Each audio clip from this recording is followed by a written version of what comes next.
La Race to CME est une épreuve dans le championnat dotée d'une prime de 1 million de dollars. Tout au long de la saison, chaque tournoi comporte des points CME attribués aux joueuses. Le barème des points change en fonction des tournois, suivant qu'ils sont classés majeurs ou réguliers. Les épreuves régulières, qu'elles comportent ou non un cut, offrent le même nombre de points, sauf que lorsqu'il n'y a pas de cut, seules les 40 premières marquent des points.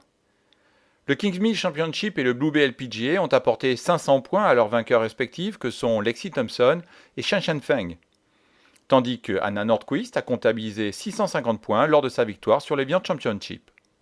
La dégressivité des points attribués varie en fonction des places et du type de tournoi.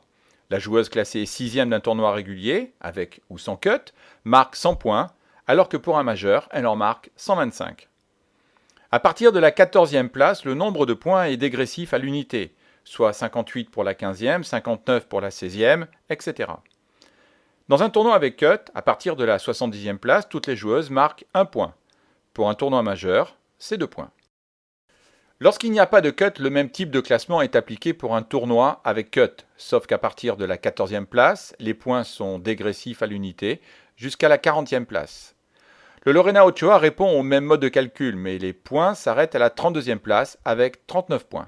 Après l'avant-dernière épreuve de la saison, le LPGA gèle le classement de la Race to CME et revalorise les points.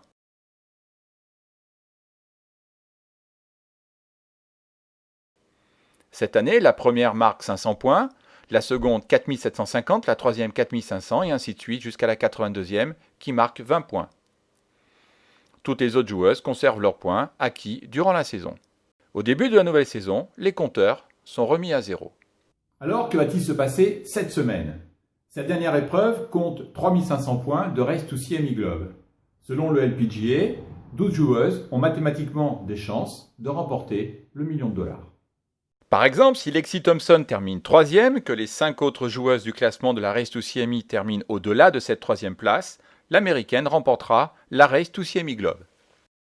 En revanche, si Inji Chun, actuellement 6e de cette Race to CME, remportait le tournoi, que Lexi Thompson se classait 4e, que Soyeon Ryu termine seconde ex aequo avec Shan Shan Feng et que Sun Young Park se classe 3e, alors Inji Chun empocherait le précieux gain.